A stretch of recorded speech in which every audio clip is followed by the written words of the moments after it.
Hello बच्चों, कैसे हो आप लोग। उम्मीद करता हूँ कि आप सब लोग घर पे होगे, बहुत बढ़िया से होगे। ठीक है। एक चीज़ इसमें मैं अपडेट कर रहा हूँ। लास्ट टाइम वीडियो में मुझे प्रॉब्लम्स लगी थी, तो मुझे खासकर वो ऑटो फोकस का, तो इसमें मैं थोड़ा सा अपग्रेड कर रहा हूँ। कुछ कुछ चीज़ें कि ऑटो फोकस बार बार ना हो, जिससे आपको वीडियो देखते समय कुछ ज़्यादा डिस्टरबेंस ना हो। और भी साउंड पे थोड़ा वर्क कर रहा हूँ, ये माइक लगाया है नया नया। तो आप इस वीडियो को जब देखोगे ना, तो कैसा वीडियो दिख रहा है, मतलब वीडियो कैसा है, वो बार बार ऑटो फोकस, या जब मैं कुछ लिख रहा हूँ तो उस समय अगर आपको कोई दिक्कत हो रही होगी या साउंड में कुछ प्रॉब्लम होगा, तो आप मुझे वीडियो के नीचे कमेंट करके जरूर बताना। ठीक है। चलिए, तो हम आज की क्लास स्टार्ट करते हैं। आज की क्लास में बेसिकली हमारा एग्जांपल होगा, जो कल हमने एग्जांपल देखा था ना, उसको उसमें हमने कुछ कुछ बेसिक्स को कवर नहीं करा था। उस बेसिक्स को भी हम कवर करेंगे और भी चीजों को हम देखेंगे। चलिए ठीक है। तो हम सबसे पहले एनसीईआरटी का जो पहला एग्जांपल था, x square plus y square equal to a square, right. आपसे कहा गया था कि इस सर्कल से इंक्लोज होने वाला एरिया फाइंड आउट करो। ठीक है। तो हम इस सवाल को एक बार फिर से समझते हैं। कुछ कुछ बेसिक चीजें जो मैंने बोला था मैं बाद में कवर करूंगा, वो आज के मैं वीडियो में कवर कर रहा हूं। ध्यान से देखिएगा। सबसे पहले इसका सेंटर बनाते हैं, राइट। ए रेडियस का हम एक सर्कल ड्रॉ करते हैं, राइट। इनके कोऑर्डिनेट्स लिखते हैं। कोऑर्डिनेट्स लिखना आपको मैंने बता चुका हूं ऑलरेडी क्लास 11th में।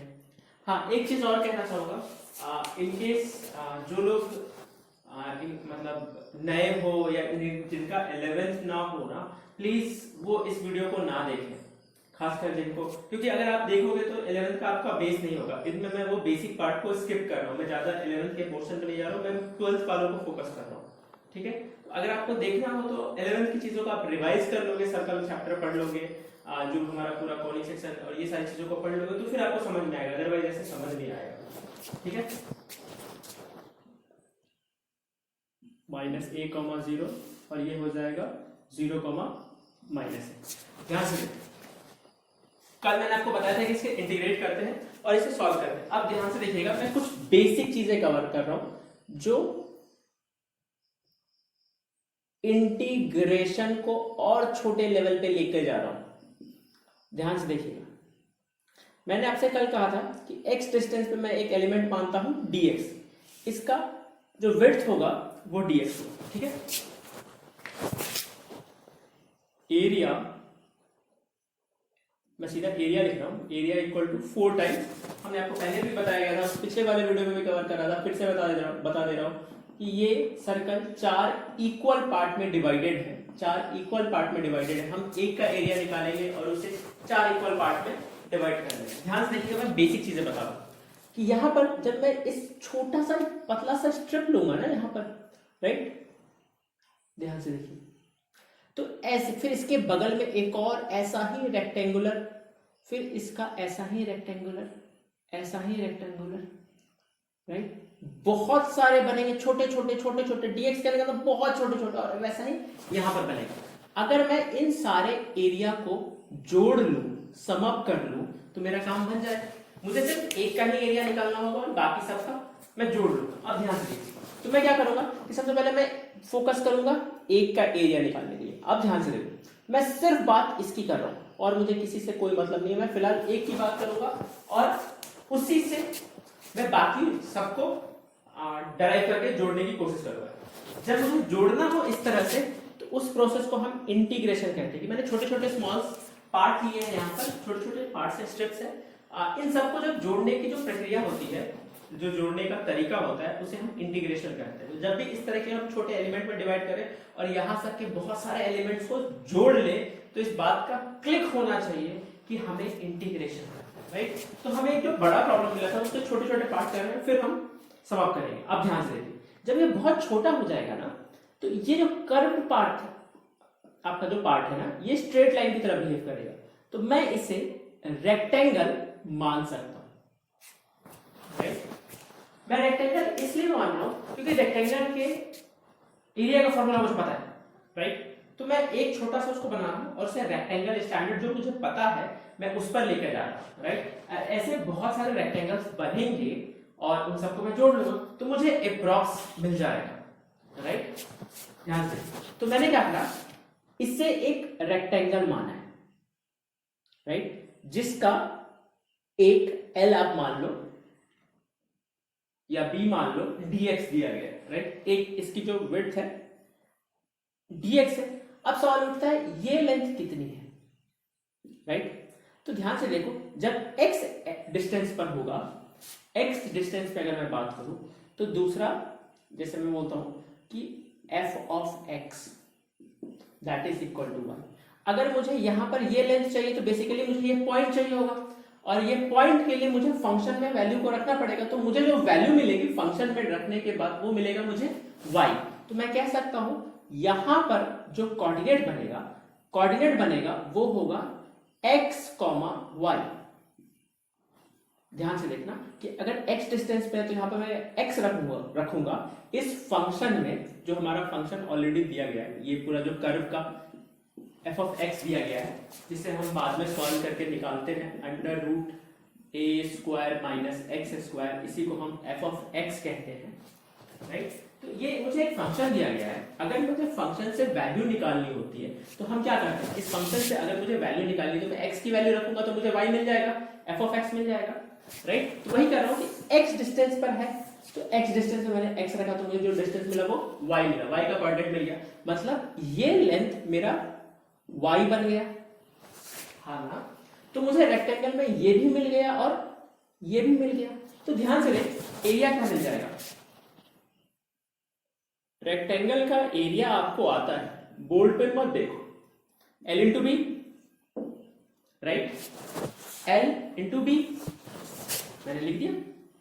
ध्यान से, एक का निकल गया है, अब मुझे जोड़ना है, राइट। तो 2 मिनट के लिए मैं इसको छोड़ दूं। ध्यान से, मैंने एक रेक्टेंगल का एरिया निकाल लिया, अब मैं जोड़ने के लिए इंटीग्रेशन का साइन दूंगा। इंटीग्रेशन का साइन कह रहा है कि आपसे पूछेगा कि x की कहां से कहां तक वैल्यू के लिए जोड़ना है, आप जो x का वैल्यू यूज करने वाले हो आप कहां से कहां तक करने वाले हो। तो मैं बोलूंगा x को शुरू करना है 0 से और कहां पर लेकर जाना है a तक।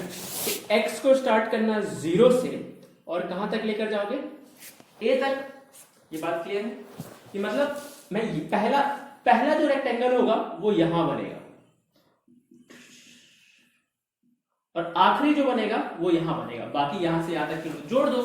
वही 0 से a तक जितने भी रेक्टेंगल बन रहे हैं सबको जोड़ दो। जोड़ने के लिए कौन, तो आपका एक चौथाई 1/4 का एरिया निकल जाएगा, और इससे अगर आप 4 से मल्टीप्लाई कर दोगे तो आपको पूरे सर्कल का एरिया मिल जाएगा। और y की जगह आप कौन सा फंक्शन रखोगे, 4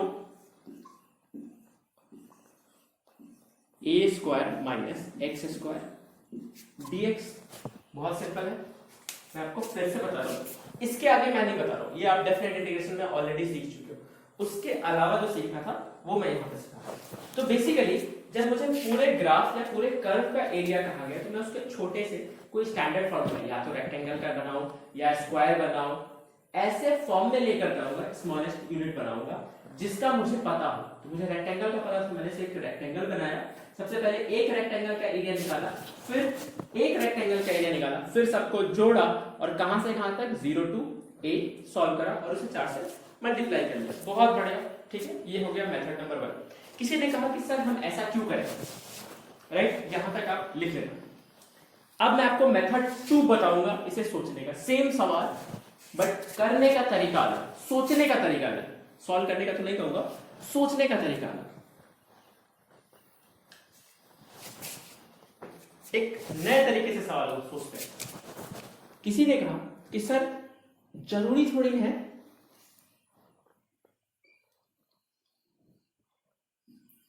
0 a 0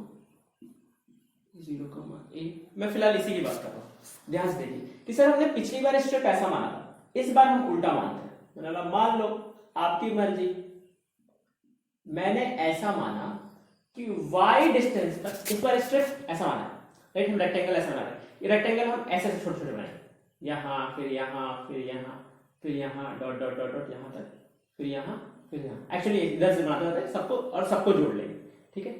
इस लेंथ का मानो तो मतलब कोई बुराई नहीं है, आप मान सकते हो, ठीक। ध्यान से देखो इसमें आप सॉल्व कैसे करते हैं। मैंने बोला अगर आपको रेक्टेंगल निकालना है, एरिया निकालना है, प्लान मेरा वही है कि इस बार, पिछली बार हम रेक्टेंगल इस तरह से इमेजिन कर रहे थे, अब इस तरह से इमेजिन करेंगे, ठीक है। अब ध्यान से देखो, जब मैं y डिस्टेंस पे बात करूंगा, y डिस्टेंस पर एक, तो यहां पर मेरा जो पॉइंट बनेगा वो बनेगा x, y। तो ये जो मेरा लेंथ बनेगा, यहां वाला लेंथ वो होगा x, और ये dy, ये एक वैल्यू dy और एक वैल्यू x। ध्यान से देखिए, तो हम एरिया क्या लिख सकते हैं, x इंटू dy, और सबको जोड़ना है। अब y कहां से कहां तक जा रहा है, ध्यान से देखना, y के कोऑर्डिनेट को मैं देखूंगा 0 से लेकर a तक, मैंने बोला ठीक है 0 से लेकर a तक, और इसे 4 टाइम्स, जब a की पूरा एरिया निकल जाए तो इसका 4 गुना कर लो, तो ये सारे भी कंक्लूड हो जाएंगे। अब ध्यान से इसमें बस आपको क्या करना है, यहाँ पर x की वैल्यू रखनी है, पिछली बार हम y के रख रहे थे, तो x की वैल्यू हम निकालेंगे। सबसे पहले x square a square minus y square, ये y स्क्वायर इधर चला गया और ये स्क्वायर इधर जाएगा तो अंडर रूट, तो 4 0 to a under root a square minus y square dy। Solve करोगे इस बार भी सेम आंसर आएगा, पाई a स्क्वायर। मेथड कोई भी हो मैथ्स का, आंसर हमेशा सेम आता है। आप इसको अगर आप ध्यान से देखोगे तो दोनों तरीके सेम है, राइट। एक बार एलिमेंट ऐसा मानना है, एक बार एलिमेंट ऐसा मानना है। आप कोई एक मेथड सीखो, लेकिन सीखोगे अच्छे से पहले, उसके बाद आपको दूसरा मेथड भी सीखोगे। पहले फर्स्ट मेथड सीखो, फिर सेकंड मेथड सीखो। आपको दोनों मेथड्स आने चाहिए, लेकिन आप कोई एक मेथड को हमेशा फॉलो कर सकते हो। अगर मेरा मान लो तो फर्स्ट मेथड को आप फॉलो कर सकते हो, बट बहुत टाइम आपको ये मेथड y इस तरह से भी एलिमेंट मानना आपको हेल्प करेगा, तो आपको दोनों मेथड आने चाहिए, ठीक है। ये भी मेथड बहुत सिंपल मेथड है, कुछ नहीं करना है। सबसे पहले एक रेक्टेंगल बनाया, रेक्टेंगल का एरिया निकाला है, कहां से कहां तक जोड़ना है और उसको 4 टाइम्स करना है। क्लियर है ये बात? चलिए ठीक है, तो आज के लेक्चर के लिए हम इतना ध्यान देते हैं। आप इसे फिर से समझिएगा, कल हम फिर मिलते हैं, या नेक्स्ट वीडियो में हम जो भी चीजें रहेंगी और भी चीजें आगे की हम सीखेंगे। एक और चीज, इस वीडियो से रिलेटेड जो भी डाउट होगा आप इस वीडियो के नीचे कमेंट सेक्शन में जरूर पूछना। Thank you.